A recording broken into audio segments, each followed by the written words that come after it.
Hey everybody, it's Jason Blaha here, and today I want to talk to you guys a little bit about novice lifters or people who are in their first 6 months to first year of actual serious lifting.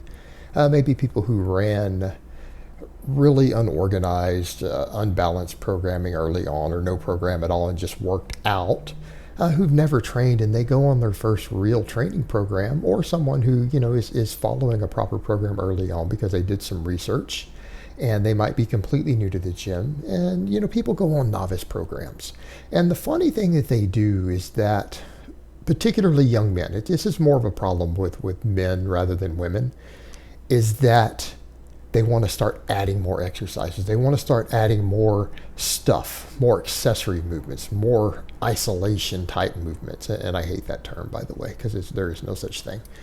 But they do that. And it's not lost on me that I am doing nothing but curls in the background. I'm taking my last few workouts, the curls I did, and I'm throwing those in the background to illustrate the point.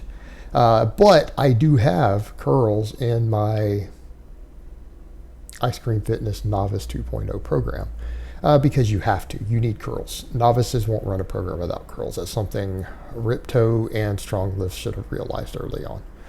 But the thing is, they want to throw more stuff in. Now, the problem you usually have with women is that women want to do the opposite. Women will train way below their potential, right? They'll try to take stuff out and not realize that women can actually usually handle more volume relative to their one rep max and even shorter rest periods than men can usually. They're a totally different animal. But they'll tend to train way below sometimes what you advise. They'll take stuff out, or they'll follow it perfectly to the letter. But young men always want to add stuff. They're like, I'm just not getting enough training in. And what they fail to realize is that when you're relatively untrained, you will grow off of almost any volume. And there's no need to get that eager. And there's no need to try to second guess someone who's written a good program. If a program is written by someone who you think is knowledgeable, or it's a proven program, I'm going to promise you that if you have less than 2 or 3 years of really, really hard training experience, or maybe even less than 3 or 4 years of actually working with other people, coaching them, you probably don't know what you're doing as far as writing programs, and that means changing programs. So any change that you make is usually, best case, going to do nothing beneficial. It's going to have no effect. Worst case, it's going to give you worse results. And here's what it comes down to. You don't really need that much volume as a novice lifter to make gains. As long as you have progression there and all the muscles are basically being worked with even a modest amount of volume, you will grow.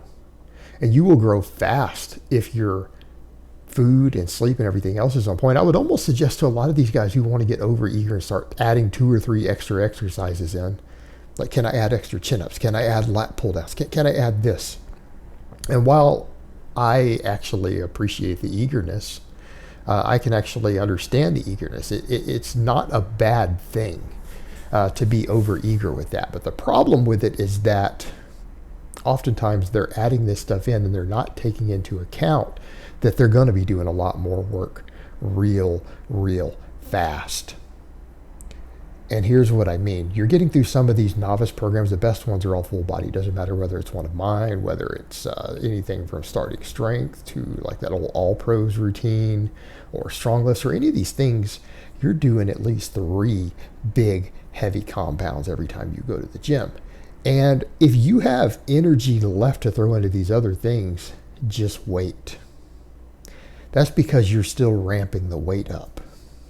And you get on some of my programs, and what you start realizing real quick is that you're adding 5 pounds to the bar on the squat every time you're in the gym. Or you're adding 2.5 pounds to the bench press every time you go to the gym. And you might feel like you have a little bit left right now. But what happens when you put another 30 pounds on the bar on the squat? And another 15 pounds on the bar on the bench press for the same work sets? What happens when you start doing that extra work? Oh, you wanted to throw that extra stuff in, the extra chin-ups, the extra lat pull-downs, the extra curls, the extra whatever you're throwing in that you think the program needs. What happens when you throw that extra stuff in and then you get a single bad night's sleep or you miss a meal? Then all of a sudden you're not recovered at all. You go hit the next session and you get buried. You get buried under a squat. You get pinned under a bench press that you should have gotten. You start finding yourself stalling and regressing because you're trying to exceed your total work capacity. Trying to exceed your total work capacity. Work capacity is one of those things that you have to build over time, and you have to build it correctly. And if you're just patient with some of these programs, these well-written programs, if you're just patient with them, particularly some of mine, I throw more workload in than some of the other ones. That's one of the keys to the success.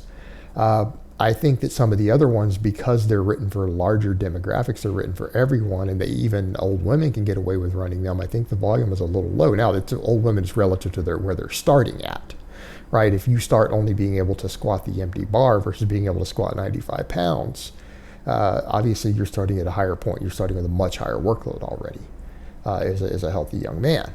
But my programs are a little more aggressive. And what you're going to find when you start adding things, like I had someone already ask me on the 2.0 version of the Ice Cream Fitness Novice program, can I just add some chin-ups in?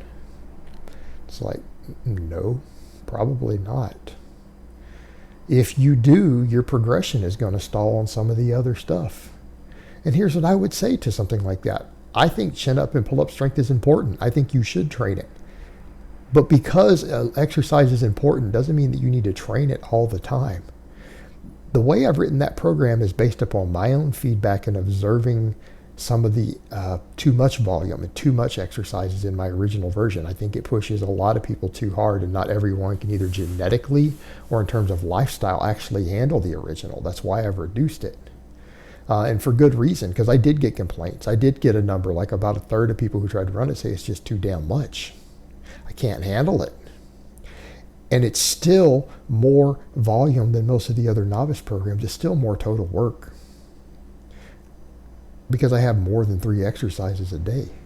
Still a fair amount of work in there, isn't it? It's tough. It's hard. I have a really steep progression. Well, those exercises are picked for a reason, to have a synergy with each other, to have a balance. If you're going to start adding other stuff, guess what? You're going to mess with that. You know what? The curls and the rows will make you strong at chin-ups. You don't have to do chin-ups to build your base on chin-ups. Already have the exercises in there.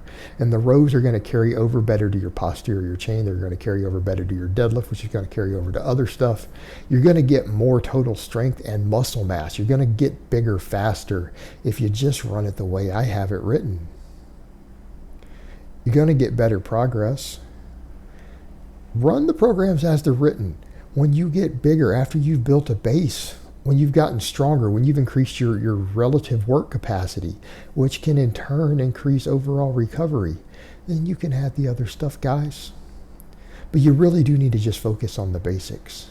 And I already have optional exercises in there that say, hey, if you have the energy left to do them, do these extra exercises. They're in here, right? They're there based upon your energy for the day, based upon your recovery, how much time you have. That stuff's already added, and that's the stuff that's going to give you the most bang for your buck, because what are we trying to do? Those exercises are going to fill in weak links, and they're going to help you with some of the stabilizers and stuff on the bigger movements. And if you get stronger faster on the bigger movements, you're going to gain muscle quicker. And those movements are picked because they feed into each other to some extent. There's a synergy between some of those lifts, right? So when one goes up, it tends to increase another down the road. It tends to increase another a week later.